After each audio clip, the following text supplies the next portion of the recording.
வணக்கம். கடந்த 2014ஆம் ஆண்டு உத்தரப்பிரதேச மாநிலம் சன்பத்ரா மாவட்டத்தில் உள்ள துத்தி சட்டப்பேரவை தொகுதியில் இருந்து வந்தவர் ராம்துலார் கோண்ட். இவர் அந்த பகுதியை சேர்ந்த சிறுமியை பாலியல் வன்கொடுமை செய்ததாக சிறுமியின் சகோதரர் அளித்த புகாரின் அடிப்படையில் போலீசார் போக்சோ சட்டத்தின் கீழ் பாலியல் வன்கொடுமை உள்ளிட்ட 2 பிரிவுகளில் வழக்கு தொடர்ந்தனர். இந்த கீழ்த்தரமான சம்பவத்தில் ஈடுபட்ட போது ராம்துலார் கோண்ட் எம்எல்ஏவாக இல்லை. இந்த நிலையில்தான் அவர் கடந்த 2022ஆம் ஆண்டில் நடைபெற்ற பேரவைத் தேர்தலில் வெற்றி பெற்று சட்டப்பேரவை உறுப்பினராக பொறுப்பேற்று இருப்பதால் இந்த வழக்கு எம்பி மற்றும் எம்எல்ஏக்கள் தொடர்பான வழக்குகளை விசாரிக்கும் நீதிமன்றத்துக்கு மாற்றம் செய்யப்பட்டது.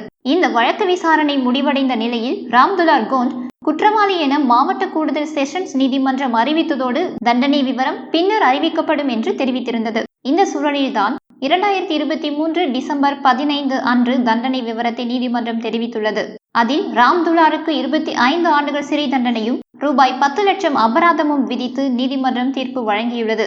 இதில் 2 ஆண்டுகளுக்கு மேல் சிறை தண்டனை விதிக்கப்பட்டு இருப்பதால் அவர் எம்எல்ஏ பதவியை இழந்துள்ளார். இந்த விவரத்தை பாதிக்கப்பட்ட சிறுமியின் வழக்கறிஞர் விகாஸ் சாக்கியா தெரிவித்தார். மேலும் இந்த வழக்கு விசாரணை நடைபெற்ற போது எம்எல்ஏ கோண்ட் எங்கள் குடும்பத்தாருக்கு அதிக தொல்லை கொடுத்து வந்தார், வழக்கை வாபஸ் பெற வேண்டும் என்று அவரது ஆட்கள் மிரட்டி வந்தனர். இந்நிலையில் வழக்கில் தீர்ப்பு வெளியாகி அவர் குற்றவாளி என நிரூபிக்கப்பட்டதன் மூலம் நீதி வென்றுள்ளது என்று பாதிக்கப்பட்ட சிறுமியின் சகோதரர் தெரிவித்துள்ளார்.